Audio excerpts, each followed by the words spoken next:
Bom dia, boa tarde, boa noite a todos e a todas. Estamos aqui gravando mais um podcast com vocês. E hoje a gente trouxe uma convidada muito especial aqui da Escola Valdemir de Barros da Silva. O nome dela é Dani, ou mais conhecida como Tia Dani. E a gente vai falar um pouquinho sobre a vida dela, então pode começar. Oi, tudo bem?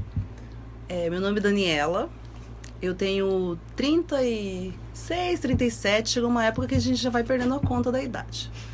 E eu nasci no Paraguai, morei lá até os 18 anos. E na realidade o português eu aprendi depois, frequentando a escola, porque eu atravessava a fronteira para poder estudar. Depois, com 18 anos, eu prestei meu primeiro vestibular e fui para Corumbá fazer matemática. Só que matemática eu não me dei bem, mas a única coisa que eu tinha certeza é que sempre queria continuar estudando. Depois, lá em Corumbá, eu conheci uma pessoa, um rapaz, que uma vez eu saí, fui na balada e acabei indo embora para casa do rapaz. E no dia seguinte, eu acordei, fui para casa, só que eu sou de uma família muito, digamos que assim, Tradicional. Exatamente. Religiosa. Religiosa, tradicional, essas palavras mesmo. Então, eu sou de uma família de 6 irmãos homens e eu a única mulher. Então, na cabeça da minha mãe, homem pode fazer as coisas, mas mulher não. Então, a minha mãe sempre quis me segurar mais. E a única forma que eu achava que eu poderia sair de casa, muitas mulheres falam assim, eu vou casar e vou sair de casa. Eu nunca pensei desse jeito. Então, eu sempre pensei que o estudo era o caminho para eu poder evoluir. Então, a minha mãe, eu conheci esse rapaz, e aí acabou acontecendo isso, e a minha mãe falou assim, não, você vai casar. Você não é mais pura, você vai casar. Aí eu falei, não, mãe, eu não vou casar. Acabei de passar numa faculdade, numa outra federal, e eu vou casar? Você tá doida? Nem que eu abandone tudo, exatamente. Nem que eu tenha que catar latinha na rua, mas eu vou embora. Nessa época eu prestei o segundo vestibular, porque eu não gostava de matemática, e fui pra Aquidauana morar. Aí um pouquinho antes, minha mãe resolveu que realmente ela foi lá, conversou com o padre falou pra ela, não, você não pode obrigar sua filha a casar. Aí nisso a minha mãe aceitou de eu ir embora para Aquidauana e fazer faculdade. Aí fiz faculdade, lá eu conheci uma muito amiga minha e nós combinamos de assim que terminasse a faculdade, a gente ia embora para Espanha. E essa minha amiga, terminamos a faculdade, ela foi para Dourados e eu vim para cá. E eu comecei a trabalhar para juntar dinheiro, porque para viagem você tem que ter no mínimo, naquela época eram uns 5 mil, 6 mil reais. E eu não tinha nem 100 reais, quem dirá 5 mil, né? Então a gente programou, daqui a tanto tempo a gente vai embora. Aí eu comecei a juntar dinheiro, e eu falei, e aí, vamos? Vamos. Só que nesse intervalo ela conheceu um cara, e mudou de ideia, não quis mais ir embora. E eu falei, não, eu vou embora do mesmo jeito. E nesse intervalo também eu conheci o meu ex-marido. E eu falei, não, eu ter conhecido uma pessoa, não é essa pessoa que vai me amarrar aqui, eu vou embora do mesmo jeito. E já estava comprando as passagens, providenciando tudo, passaporte. E ele resolveu ir também. Então eu fui primeiro, ele foi depois. Mas depois, chegando lá, ele não se adaptou. Porque eu já tinha facilidade do idioma, porque eu já morava no Paraguai, sou paraguaia, então já tinha facilidade de idioma, e ele nada. Então ele resolveu voltar para cá. Só que nisso, ele não quis ficar aqui. Então eu falei para ele, bom, então vamos fazer o seguinte, porque a Europa tudo é tão pertinho uma coisa da outra, que eu falei para ele, então vamos morar em Portugal. Ele foi para Portugal e eu fui me encontrar com ele. E moramos juntos lá bem durante 5 anos. Mas depois nós voltamos para cá e o casamento acabou não dando certo. Só que nisso eu já vim como minha filha e eu sempre com aquela vontade de estudar. Só que ele nunca me apoiou muito nesse ponto, né? De continuar estudando. E eu pensava assim, a única forma de eu ter um pouquinho mais de estabilidade é passar num concurso. Então sempre pensei nisso. Lá em Portugal, a vida é boa. Você não passa fome, não passa necessidade. Só que ao mesmo tempo... Vida fácil. Só que ao mesmo tempo você tá lá como imigrante, você tem que sujeitar os trabalhos mais baixos, porque assim, se você também não tem uma formação, não tem uma faculdade, um estudo, E geralmente sofre muito preconceito lá Exatamente. fora, né? Principalmente por ser brasileira. Brasileira, a questão da brasileira fora do país é vista como prostituta. Sim. Mas eu já tinha eu já era casada, né? Então, eles têm um preconceito maior. Brasileira, sozinha, o preconceito é maior ainda, né? Sim. Só que depois nós viemos embora, meu casamento não deu certo. E nisso eu já tinha 2 filhos.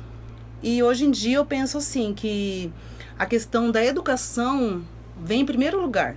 É a coisa mais importante da herança que você pode deixar. Porque a minha mãe sempre falava assim, eu só estudei até a 3ª série. E a única coisa, quer dizer, a única coisa não, mas a herança mais importante que sua avó me deu foi ter me ensinado a ler e escrever. Ter me colocado na escola pelo menos até a 3ª série. Porque através disso, minha mãe, ela não tem muito conhecimento, assim, da parte da escrita, da gramática, mas assim, ela consegue ler e compreender muitas coisas, porque ela sempre procura informação, sempre está querendo ficar mais atualizada. E isso também que eu quero que meus filhos passem, porque assim...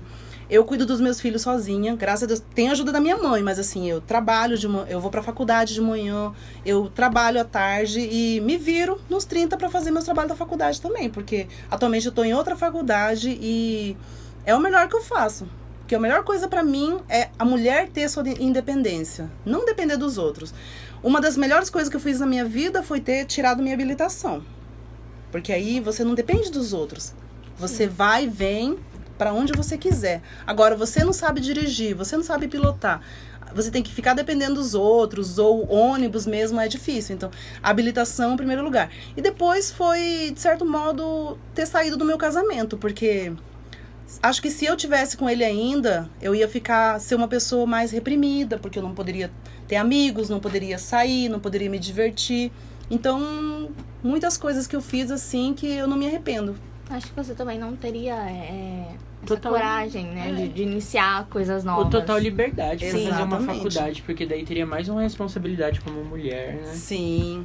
Hoje em dia eu deixo meus filhos com minha mãe, quer dizer, eles estudam numa escola integral, os 2. Então, quando eu saio de casa, eles ficam na escola. Aí eles saem da escola 4 horas da tarde, graças a Deus que é uma excelente escola integral do município, que eles estão em boas mãos. E quando eu chego em casa, eu fico com eles o tempo, depois eles vão descansar e eu faço minhas coisas da faculdade. A gente se vira nos 30. Só é impossível, as pessoas só falam que é impossível, que é difícil, quando nem querem tentar. Verdade. O bom que eu pensei que é tipo assim, você tá mostrando pros seus filhos um espelho. Tá sendo um espelho pra eles poderem prosseguir na vida futura deles, quando eles estiver maior, tudo. Claro, porque sempre nós temos que ser exemplo, né? Ensina eles a ser forte. Claro, porque meus filhos chegam em casa, eu tô estudando. Ai, vai lá pro quarto, vai fazer isso, vai fazer aquilo. A mamãe comprou hoje mesmo eu cheguei em casa com um caderno de atividades pro meu filho. E ele falou pra mim ontem, falou, mãe, eu já terminei meu caderno de atividade, ele tem 4 anos. Coisa simples, né? Rabisquinho, contar, fazer contorno dos números, das letras. Ele já conhece todas as letras, os números. Então, ele falou, mãe, já terminei minha atividade. Você tem que me dar um caderno novo.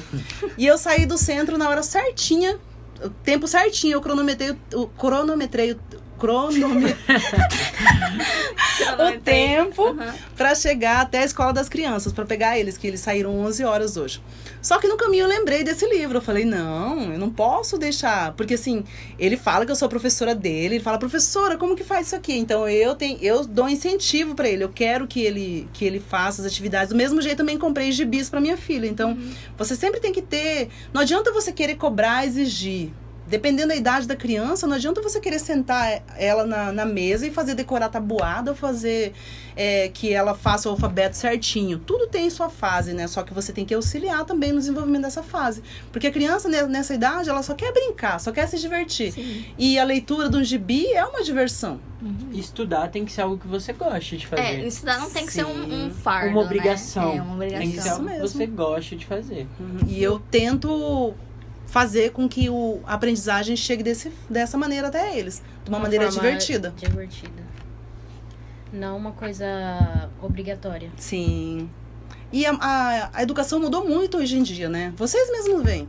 Vocês estando aqui numa escola integral. As coisas que vocês fazem, seus amigos em outras escolas fazem? Não. Não, né? Vocês veem que eu acompanho vocês pelos corredores, muitas coisas que vocês têm possibilidade, pesquisa, até para não ficar tão sobrecarregado, vocês têm esse momento de lazer, né? De certo modo também é unido com o aprendizado, mas é uma coisa leve, gostosa que vocês fazem, né? Sim. É algo mais tranquilo. Sim. A gente queria agradecer muito sua participação. Agradecer por ter tirado um tempo para vir responder as nossas perguntas.